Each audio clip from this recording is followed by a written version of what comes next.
Hello students, welcome to Teacher Education Platform. Hope you all are well. This is Nisha. हम आप लोगों की science की classes लेंगे, तो जुड़े रहे हमारे चैनल से एंड कीप शाइनिंग। तो जैसे कि हमारा ये पहला चैप्टर है वो है मापन। मापन क्या होता है हम लोग जानते हैं अपनी डेली लाइफ में किसी भी चीज को नापना क्या कहलाता है? मापन कहलाता है।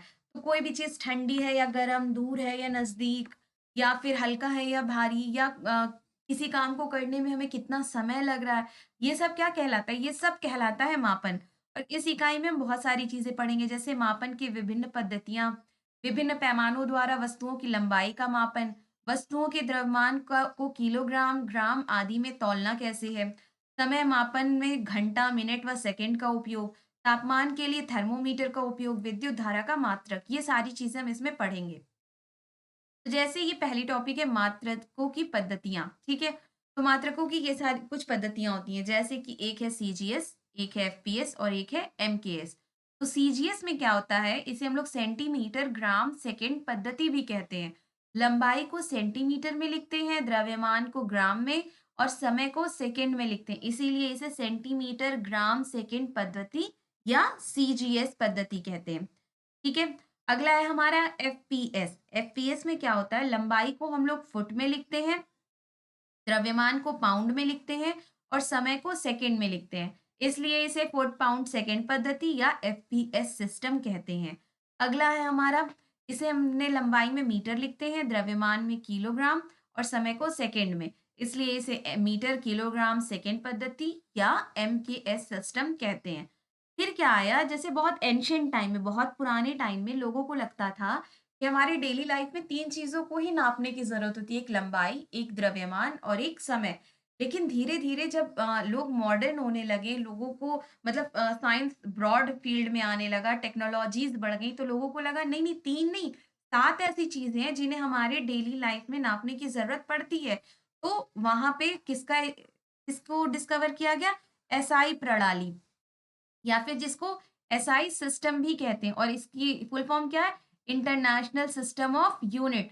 इसे 1960 में अंतरराष्ट्रीय माप तौल समिति ने एक पद्धति बनाई थी। क्या मतलब? International Bureau of Weights and Measures ने, ठीक है। ये कुछ खास नहीं है, ये बस क्या किया कि एमकेएस सिस्टम को विस्तार, एक्सपेंड कर दिया गया। एमकेएस में 3 था, अब कितने हो जाएंगे? 7, ठीक है। तो मूल मात्रक की अब बात करते हैं। मूल मात्रक क्या होता है? तो मूल मीन्स क्या होता है? जड़, ठीक है, यानी कि वो चीजें जो किसी पर निर्भर ना करती हो।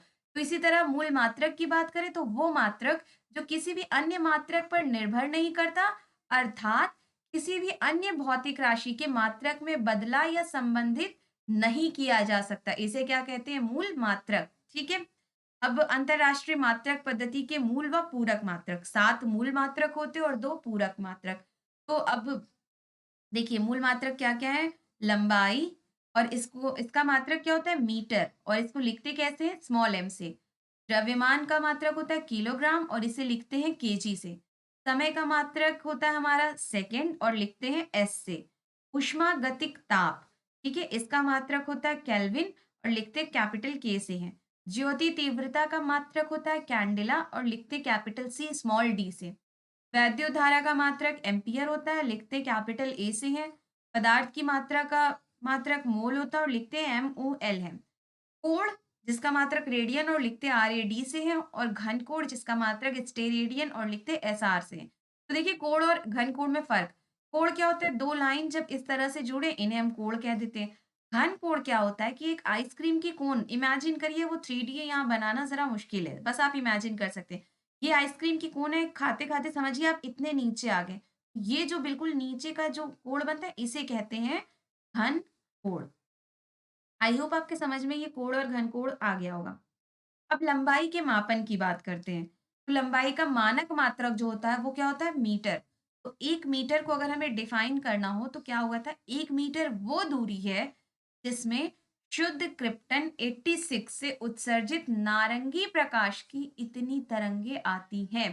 तो देखिए क्या होता है, एक चीज होती है, ये हमारा हो गया तरंग, ठीक है। तरंग इसमें होते हैं, तरंग को हम लोग वेव भी कहते हैं, वेवलेंथ यानी कि वेव की जो लेंथ होती है, मतलब तरंग दैर्घ्य। दो ये पीक वालों को अगर हम जोड़े, दोनों ये मैक्सिमम वालों को, तो यही कहलाता है तरंग दैर्घ्य, ठीक है? तरंग दैर्घ्य। इसी तरह 1 तरंग दैर्घ्य, 2 तरंग दैर्घ्य, 3 तरंग दैर्घ्य ऐसे आती रहती हैं। तो शुद्ध क्रिप्टन से जो नारंगी कलर की वेव निकलती, नारंगी कलर की तरंग, वो इतनी अगर निकले, हमने कहा ना 1 तरंग दैर्घ्य, 2 तरंग दैर्घ्य, तो अगर शुद्ध क्रिप्टन की नारंगी प्रकाश से इतनी तरंगे निकलें, तो जब इतनी पूरी निकल जाएँगी, वही कितना हो जाएगी दूरी? वो 1 मीटर की। जैसे 1 इतनी चली, 2 और 3 और 4 और ऐसे ही इतनी 1650763.73 इतनी तरंगे निकल आएँ, तो वही क्या कहलाएगी? 1 मीटर, ठीक है? अब लंबाई के कुछ मात्रक होते हैं, मात्रक तथा मान। अगर हमें सेंटीमीटर को मीटर में बदलना हो, तो 10 टू द पावर -2 से गुणा कर देंगे। मिलीमीटर को मीटर में बदलना हो, तो 10 टू द पावर -3 से गुणा करेंगे। माइक्रोन को मीटर में बदलना हो, तो -10 टू द पावर -6 से गुणा कर देंगे। नैनोमीटर को मीटर में बदलना हो, तो 10 टू द पावर -9 से गुणा करेंगे। एंगस्ट्रॉम को मीटर में बदलना हो, तो 10 टू द पावर -10 से मल्टीप्लाई कर देंगे। ये कुछ मिस्टेक है। 1 फर्मी को मीटर में बदलना हो तो 10 टू द पावर -15 से गुणा कर देंगे। 1 किलोमीटर को मीटर में बदलना हो तो 10 टू द पावर 3 मीटर से गुणा कर देंगे। 1 पिकोमीटर होता है, पिकोमीटर को मीटर में अगर बदलना हो तो 10 टू द पावर -12 से गुणा करेंगे। और एक खगोलीय मात्रक को जब मीटर में बदलना हो तो 1.496 इंटू 10 टू द पावर 11 से गुणा कर देते हैं। अब ये खगोलीय मात्रक क्या होता है? तो देखिए, सन और अर्थ यानी कि सूरज और पृथ्वी के बीच का जो औसत दूरी होती है, इसे ही कहते हैं खगोलीय मात्रक या एस्ट्रोनॉमिकल यूनिट कहते हैं, ठीक है? और इसकी वैल्यू होती है कितनी? 1.496 into 10 to the power 11 metre, ठीक है? नेक्स्ट है हमारा पार्सेक। पार्सेक को अगर हमें मीटर में बदलना हो तो 3.02 into 3.084 into 10 to the power 16 metre, या फिर जो कि किसके बराबर होता है? 3 प्रकाश वर्ष के। और 1 प्रकाश वर्ष किसके बराबर होता है? 9.46 into 10 to the power 15 metre, या फिर ये लगभग 10 टू द पावर 6 मीटर के बराबर होता है। अब द्रव्यमान का मात्रक देखें तो पदार्थ की मात्रा को ही हम क्या कहते हैं? द्रव्यमान। जैसे कोई अगर 2 किलो है तो कहेंगे उसका द्रव्यमान 2 केजी है। कोई सामान अगर 5 किलो है तो उसे हम कहेंगे 5 केजी उसका द्रव्यमान है। यानी कि जो भी पदार्थ की जितनी मात्रा होती है उसे ही हम क्या कहते हैं? द्रव्यमान। तो हम लोग देखते हैं कि बाजार से चीनी, घी, अनाज, सब्जियां खरीदने पर दुकानदार उन्हें तौल कर देता है। तो हमें जितनी जरूरत होती है वो उसका द्रव्यमान होता है। और अब क्या है कि ये आप हमें बताएँगे कि हाथ की अंगूठी, कान की बाली आदि का द्रव्यमान ज्ञात करने में जौहरी किन द्रव्यमानों का प्रयोग करता है? ये आप हमें कल की क्लास में बताएँगे। अब अगर हम एक तरल पदार्थ और एक नॉर्मल द्रव्यमान की बात करें कि कब 1 केजी के बराबर होगा, तो जब हम 1 लीटर पानी या जल को 4 डिग्री सेल्सियस पर रख दें, उस टाइम ये किसके बराबर हो जाएगा? नॉर्मल हमारी डेली लाइफ के 1 केजी द्रव्यमान के बराबर हो जाता है। अब द्रव्यमान के कुछ मात्रक हैं, क्या है? 1 ग्राम 1 ग्राम को हम लोग 10 टू द पावर 3 मिलीग्राम लिख सकते हैं। यानी कि अगर ग्राम को मिलीग्राम में बदलना हो तो 10 की घात 3 से गुणा कर देंगे। किलोग्राम को अगर ग्राम में बदलना है तो 1000 से गुणा कर देंगे। क्विंटल को अगर किलोग्राम में बदलना है तो 10 की घात 2 से गुणा कर देंगे। मीट्रिक टन को अगर किलोग्राम में बदलना हो तो 10 की घात 3 से गुणा कर देंगे। एक परमाणु द्रव्यमान को अगर किलोग्राम में बदलना हो तो 1.6603 इंटू 10 की पावर -27 से गुणा कर देंगे। अब ये परमाणु द्रव्यमान क्या होता है? ठीक है? तो क्या लिखा है? सॉरी, प्रशिक्षु इस प्रकार द्रव्यमान की छोटी तथा बड़ी इकाइयों की जानकारी प्राप्त करें तथा चयन करें। तो अब आप लोग इसके बारे में पढ़ें और हमें बताएं कि छोटी बड़ी इकाइयां कौन कौन सी होती हैं। तो हम लोग एक चीज जानते हैं कि जो थोड़ी मात्रा को हमें जब पदार्थ के द्रव्यमान को तौलना हो तो हम मिलीग्राम का यूज करते हैं, और ज्यादा मात्रा को जानना हो तो क्विंटल या टन में यूज करते हैं। तो आप हमें बताएंगे ये कल की क्लास में, एक बोरी चावल का द्रव्यमान 90 के किलोग्राम होता है या 90 ग्राम? तो कल की क्लास में ये आप हमें बताएँगे। अगला है हमारा समय का मापन। क्या लिखा है? समय का मानक मात्रक क्या होता है? सेकंड। वो हम लोगों ने देखा है एमकेएस में भी, सीजीएस में भी, एफपीएस में भी, एसआई में भी। तो समय का क्या है? सेकंड। 1967 में एक परिभाषा मिली थी 1 सेकंड के लिए। वो क्या थी? कि जिसमें सीजियम 133 परमाणुओं द्वारा उत्सर्जित एक विशेष तरंगदैर्घ्य वाले विकिरण के 99192631770 कंपन होते हो। यानी कि सीजियम 133 जो परमाणु है वो इतने कंपन जितनी देर में खत्म करता है उसे ही क्या कहते हैं, एक सेकेंड कहते हैं। ठीक है, और इसी के आधार पे क्या काम करता है, परमाणुवी घड़ी काम करती है। 1960 से पहले के समय में क्या होता था कि समय का मात्रक माध्य सौर दिन के आधार पर परिभाषित था, जिसके अनुसार माध्य सौर दिन का 1/86,400वां भाग कहलाता है।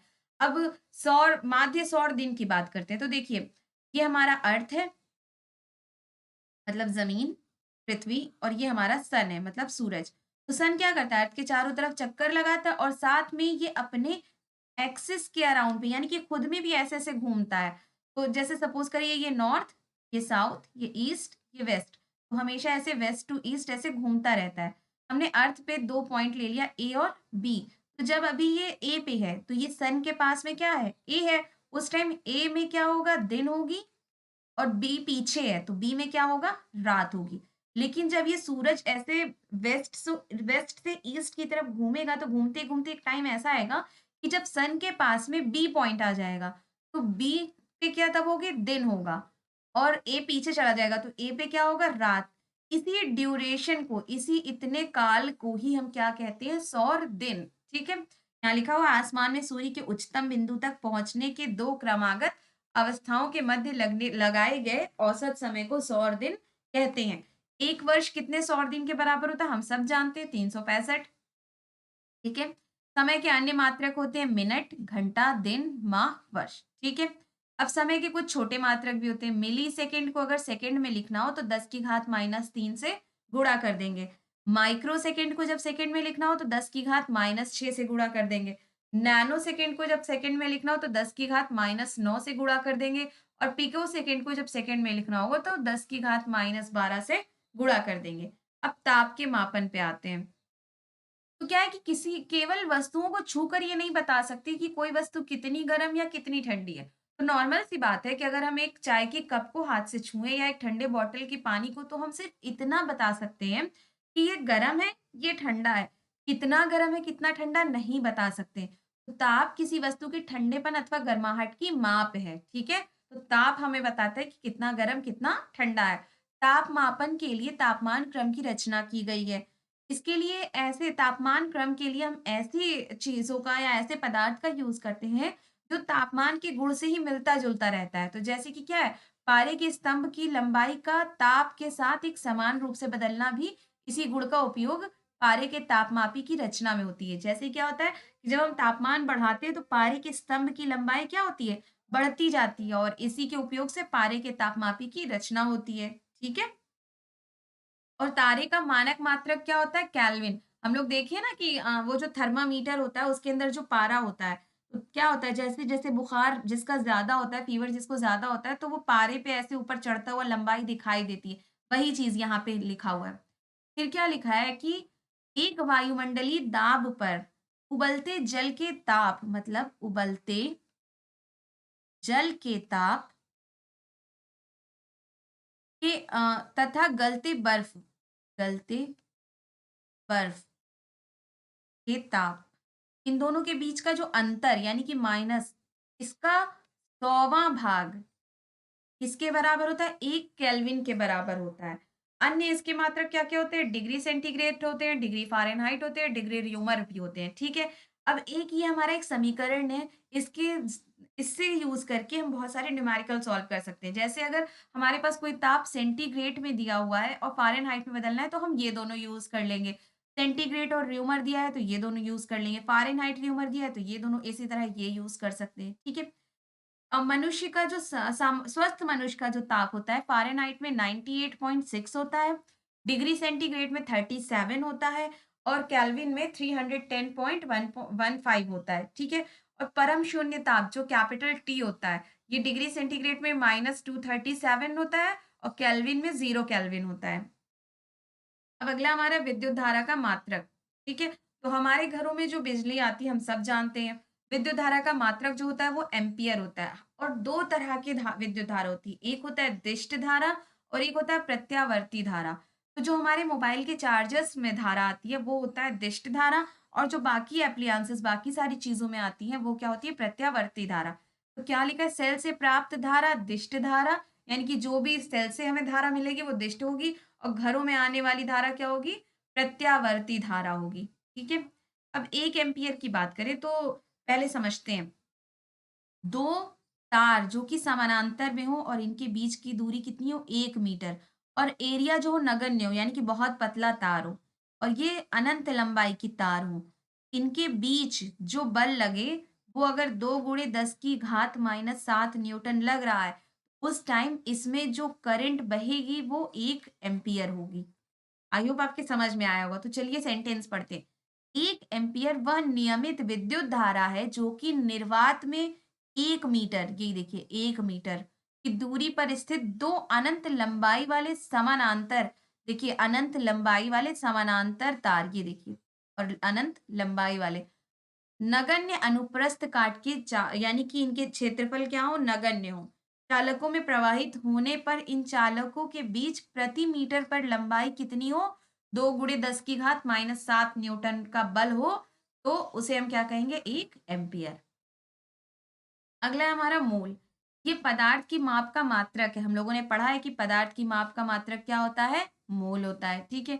मोल किसी पदार्थ की वह मात्रा है जिसमें अवयवों की संख्या कार्बन 12 के 12 ग्राम, चलिए देखिए, ये हमने मान लिया कार्बन 12 है और इतना हमने मान लिया कि ये 12 ग्राम है इसका। तो मोल कोई भी पदार्थ में मोल किसी पदार्थ की, किसी भी पदार्थ की वह मात्रा है जिसमें उसके अवयवों की संख्या, मान लेते कोई एक मोल है उसके अंदर बहुत सारे अवयव है, तो उसके अवयवों की संख्या क्या हो, इस कार्बन 12 के 12 ग्राम, इतना 12 ग्राम के परमाणुओं की संख्या के बराबर हो जाए। ठीक है। अगला है ज्योति तीव्रता। ज्योति तीव्रता, तीव्रता हमें क्या बताती है कि चमक, कि इसकी चमक ज्यादा है, इसकी चमक कम है, उसी कहते हैं ज्योति तीव्रता। इसका मात्रक होता है कैंडेला। ठीक है। एक कैंडेला ज्योति तीव्रता मानक मात्रक स्रोत के खुले मुख के 1 सेंटीमीटर स्क्वायर क्षेत्रफल की ज्योति तीव्रता का 1/16वां भाग होता है। मतलब अगर कोई एक ये लाइट है, ठीक है, ये सोर्स है, इससे जो रोशनी आ रही है इसके 1/16वां भाग जो होता है वही कहलाता है एक कैंडेला। अब बात करते हैं व्युत्पन्न मात्रक की। देखिए व्युत्पन्न मात्रक क्या होता है, वो मात्रक जो मूल मात्रक के पदों में ज्ञात किए जा सकते हैं, या फिर उन्हें हम ये भी कह सकते हैं कि दो या दो से अधिक मूल मात्रकों का उपयोग करके जो मात्रक हमें मिलते हैं वही कहलाते हैं व्युत्पन्न मात्रक। तो जैसे देखिए क्षेत्रफल बराबर क्या होता है, लंबाई गुणे चौड़ाई। ठीक है। तो लंबाई गुणे चौड़ाई होते हैं। Just minute.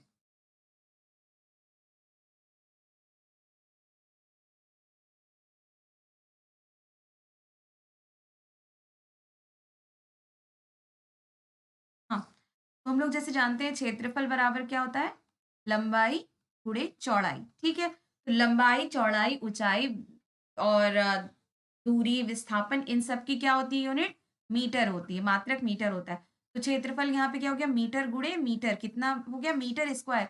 दो मूल मात्रक का इस्तेमाल करके एक मात्रक हमें मिला मीटर स्क्वायर। इसी तरह हम आयतन की बात करें, आयतन क्या होता है, लंबाई गुणे चौड़ाई गुणे ऊंचाई। तो मीटर गुणे मीटर गुणे मीटर, इसके बराबर हो गया मीटर की घात 3। 3 मूल मात्रक का इस्तेमाल करके हमें एक मात्रक मिला, वो क्या हो गया, व्युत्पन्न मात्रक। इसी तरह घनत्व, घनत्व क्या होता है, द्रव्यमान बटे आयतन। द्रव्यमान का मात्रक होता है किलोग्राम, आयतन का मात्रक होता है मीटर क्यूब। तो दो मूल मात्रक का इस्तेमाल करके हमें एक मात्रक मिला, वो क्या मिल गया, घनत्व का मात्रक। क्या लिखा हुआ है, व्युत्पन्न राशियां अत्यधिक है, इन राशियों के मात्रक मूल मात्रकों की सहायता से ज्ञात कर सकते हैं। अब द्रव्य के आयतन की माप। ठीक है।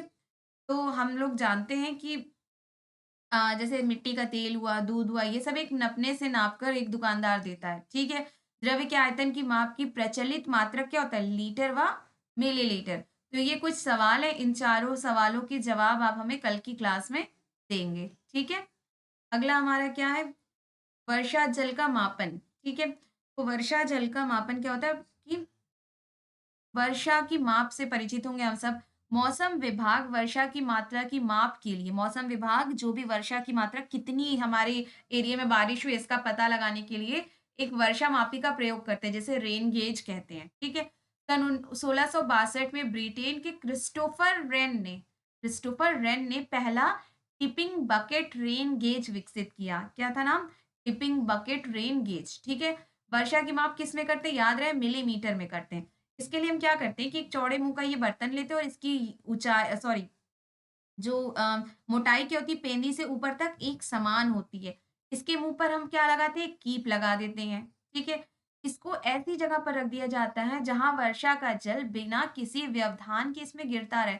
मतलब ऐसा ना हो कि छत के नीचे रख दिया, छत से पानी गिर गिर के आ रहा है, या किसी और चीज से, ऐसी जगह रखेंगे जहां बिना किसी डिस्टरबेंस के पानी इसमें चला जाए। किसी निर्धारित समयावधि में इसमें एक द्रव की ऊंचाई ही उस अवधि की वर्षा की माप कहलाती है। तो क्या होता है कि हम एक पर्टिकुलर टाइम, एक निश्चित टाइम के लिए हमने उसको रख दिया, तो क्या होता है कि कीप ये है, कीप का एरिया क्या होता है? ये पाई आर स्क्वायर। अब हमने मान लो, और ये एक हमने कमरे में मान लेते हैं ऐसे रखा, ऊपर की छत खुली हुई है।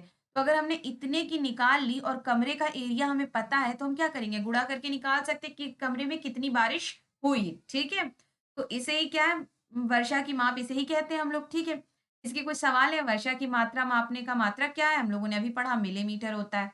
चिन्हित बेलन एक टिपिंग बकेट रेन गेज कहते हैं, ठीक है इसे। वर्षा मापी में बर्तन की मोटाई एक समान होना क्यों आवश्यक है?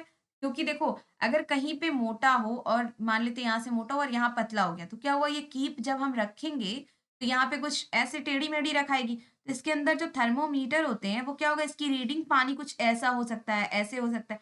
तो रीडिंग हमारी गलत आ सकती है। इसलिए हम बर्तन की मोटाई एक समान रखते हैं, ठीक है?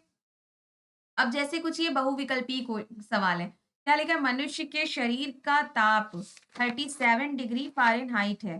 37 डिग्री है। फ़ारेनहाइट में क्या मान होगा? तो हम बस हिंट देंगे, अगली क्लास में आप हमें बताएँगे इसका आंसर। तो क्या है? हम लोगों ने समीकरण पढ़ा था, यहाँ सेंटीग्रेड और फ़ारेनहाइट का है, तो हम ये समीकरण यूज़ करेंगे, F-32/9 और सी की वैल्यू कितनी दे दी है? 37 डिग्री। फ़ारेनहाइट में आप हमें अगली क्लास में बताएँगे आंसर। एसआई पद्धति में द्रव्यमान का मात्रक क्या होता है? किलोग्राम होता है। मूल मात्रकों की कितनी संख्या थी? हम लोगों ने पढ़ा था 7 थी, ठीक है। 1 एंगस्ट्रॉम होता है किसके बराबर? 10 की घात -10 मीटर के। 1 नैनो सेकंड होता है 10 की घात -9 सेकंड के बराबर।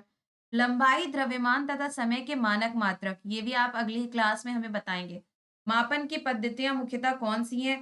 3 है, एमकेएस, सीजीएस, एफपीएस। वैद्युत धारा का मात्रक हम लोग जानते हैं एम्पीयर होता है। पदार्थ की मात्रा का मानक हम लोगों ने देखा था मोल था। ज्योति तीव्रता का था कैंडेला। ये भी आप हमें बताएँगे अगली क्लास में। फ्यूज़ तार का काम क्यों किया जाता है? फ्यूज़ तार का काम हम सेफ्टी के लिए करते हैं। किससे? जो हाई वोल्टेज की करंट हमारे घर आती है। क्या होता है? मान लो कि यहाँ पे हमने फ्यूज़ तार लगा दिया, या हमारे सारे एप्लायंसेस, मतलब घर में जो चीज़ें हम लोग यूज़ करते हैं, मान ले रहे हैं ये हमने हीटर लगाया, ये हमने फैन लगा दिया और ये हमने लगा दिया एसी, ठीक है? अब क्या होता है कि हर चीज़ की एक कैपेसिटी होती है कि वो, जैसे कि एक इंसान के खाने की कैपेसिटी होती है कि वो उतना ही खाएगा, उससे ज़्यादा खा लिया तो तबीयत खराब हो जाती है। उसी तरह इन हीटर, फैन, एसी, इनकी एक कैपेसिटी होगी कि ये इतना ही करंट लेंगे, उससे ज़्यादा आया तो ये शॉर्ट सर्किट होके खराब हो सकते हैं। तो हम लोग क्या लगाते हैं? एक फ्यूज़ लगा देते हैं इन सारे एप्लायंसेस से पहले। क्या होता है कि जब हाई वोल्टेज की करंट यहाँ पहुँचती है, बहुत ज़्यादा हाई वोल्टेज की, तो क्या होगा? ये फ्यूज़ जो है ये हीट हो जाएगा और हीट होके क्या होगा? पिघल जाएगा, पिघल के यहाँ पे ये तार टूट जाएगा, तो यहाँ शॉर्ट सर्किट हो जाएगा। तो क्या होगा कि वो हाई वोल्टेज की करंट इन सब तक नहीं पहुँच पाएगी और ये तीनों क्या होंगे? बच जाएँगे। इसलिए हम लोग लगाते हैं फ्यूज़, ठीक है? घनत्व का मात्रक, ये भी आप हमें अगली क्लास में बताएँगे। किस वैज्ञानिक ने वर्षामापी की खोज करके बताया था? तो हम लोगों ने देखा क्रिस्टोफर रेन ने बताया था। किसी प्रशिक्षु ने लंबाई ज्ञात कर इसे 5.24 सेंटीमीटर बताया। मापक यंत्र का अल्पतमांक क्या होगा? अल्पतमांक देखिए हम लोग कैसे, अल्पमांक डेसिमल के बाद जितनी वैल्यू होती है वही उसका अल्पमांक होता है। यहाँ डेसिमल के बाद कितनी है? 2 है, तो 0.01 इसका अल्पमांक हो गया 0.01। ये दोनों सवाल के भी आप हमें अगली क्लास में आंसर देंगे। आई होप आपके समझ में सारे सवाल आए होंगे। अगर किसी भी टॉपिक में किसी को कोई भी कन्फ्यूजन हो तो डिस्क्रिप्शन बॉक्स में कॉन्टैक्ट नंबर है, आप उस पे कॉन्टैक्ट कर लीजिएगा। Thank you.